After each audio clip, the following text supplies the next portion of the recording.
එක්තරා ගම්මානයක සීමා කියලා කුඩා දැරියක් ජීවත් වුණා.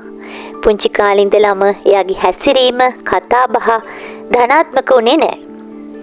අවශ්‍ය තරමට ආහාර පාන, ඇඳුම් පැළඳුම්, සැප සම්පත් කොච්චර තිබුණත් එයා ආකල්පමය වශයෙන් ඍණ අදහස් තමයි දැරුවේ. ඇය නිතරම නොසන්සුන් මනසකින් තමයි හිටියේ.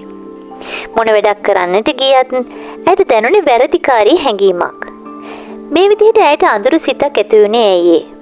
පුංචි කාලේ ඉඳලම එයා මුහුණ දීපු විවිධ අත්දැකීම්, ආදරේ සිනහස අඩුකම, බලාපොරොත්තු බිඳ වැටීම්, ඒ වගේම විවිධ මානසික පීඩනයන් මෙන්න මේ සිතිවිලි ලෝකේ අඳුරු කරන්නට හේතු වුණා.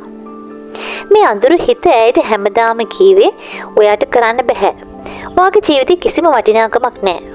ඔයාට ආදරේ කරන්න කවුරුත් නැහැ. මේ වගේ ඍණ අදහස්.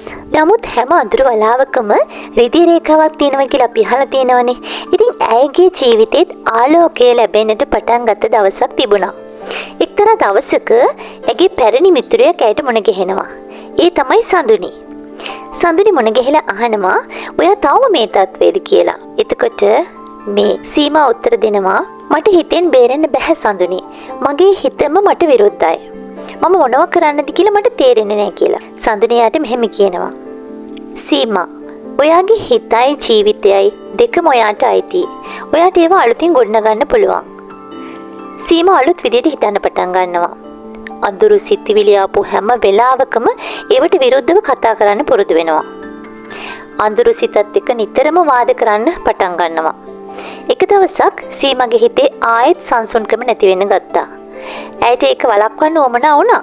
නමුත් සීමා සහ ඇගේ හිත සටනක දෙන්න පටන් ගත්තා. මට කරන්න පුළුවන්. මගේ ජීවිතේට වටිනාකමක් තියෙනවා. මම ආදරය කළ යුතුම කෙනෙක්. මට ආදරය ලැබෙනවා. මම සතුටින් ජීවත් වෙනවා. හැමෝම මට ආදරෙයි. මේ විදිහට ඇය හිතාමතාම කියන්න පුරුදු වුණා. මේකින්ද ඇගේ ඍණ සිතිවිලි මන්දගාමි වෙන්න පටන් ගත්තා. ඇගේ ජීවිතේ අලුත් පිටුවක් පෙරලෙන්න පටන් ගත්තා. සීමා පුරුදු වුණා ආදරේ පෙරණු මිනිසුන් සමග කතා බහ කරන්නට. ධනාත්මක මිනිසුන්ගේ ඇසුර ලබන්නට. Tamanට හිතෙන හැම දෙයක්ම ලියන්නට. දවස උදා වෙන මොහොතේ ඉඳලා හමුවෙන හැම දෙයකටම ස්තුති කරන්නට. ඒ වගේම මනසට සුවය ගෙන දෙන ක්‍රියාකාරකම් වල නිරත වෙන්නට. අඳුරු සිතිවිලි තවමත් ඇය කරා පැමිණෙනවා. හැබැයි ඇගේ වෙනස තමයි ඇය ඒ සිතිවිලි වලට ගොදුරු වෙන්නේ නැතුව ඉන්න එක. මගේ මනස හැමදාම මං එක්ක ඉන්නවා. මට මගේ මනස ගොඩනගන්න පුළුවන්.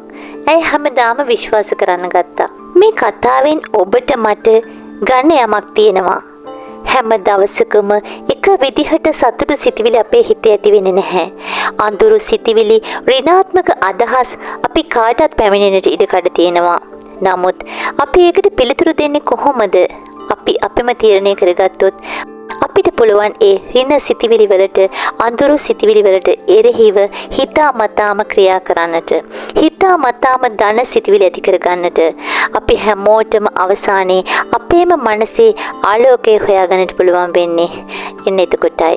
ජීවිතය වෙනස් කරගන්නට ඉවහල් වන මේ වගේ ධනාත්මක කතා අහන්නට, බලන්නට FSV YouTube channel එක subscribe කරලා තියාගන්න. ඒ වගේම bell icon එකත් click කරලා තියාගන්න කියලා ඔයාලට මතක් කරනවා. ඉතින් වීඩියෝ එක වටිනවා කියලා හිතෙනවා නම් like එකක්, comment එකක් දාන්න. ඒ වගේම යාළුවන් අතරත් share කරන්න අමතක කරන්න එපා.